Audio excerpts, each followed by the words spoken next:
Cześć, witajcie na kanale Family Hiking. Pozdrawiamy z Soliny.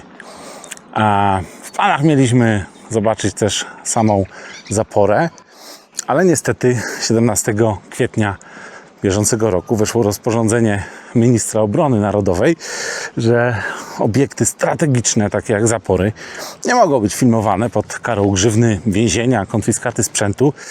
No, ponieważ nie chcemy być wzięci za szpiegów, to pokazujemy ją z oddali.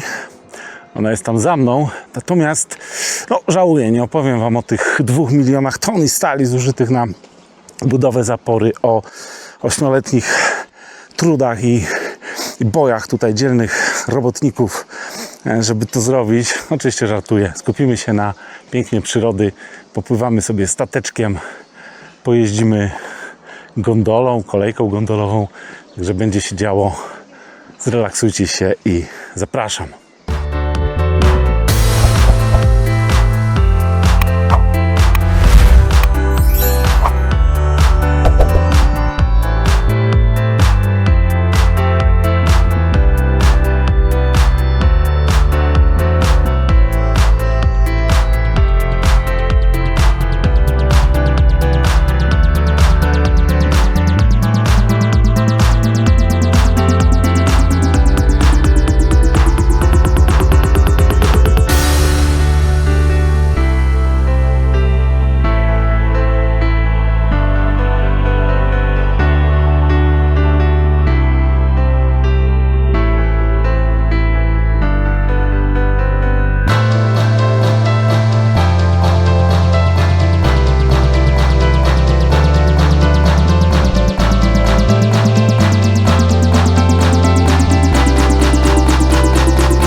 teraz przenieśliśmy się trochę niżej od zapory solińskiej i jesteśmy nad Jeziorem Myczkowskim.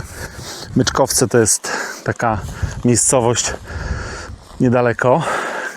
Te zapory w ogóle są kaskadowe, ona jest jakby kolejna. Ich w ogóle w zamyśle miało być chyba 7, przynajmniej tak planowali w 20-leciu międzywojennym. Natomiast no też miejsce piękne i jest tutaj mniej ludzi, więc można swobodnie kręcić.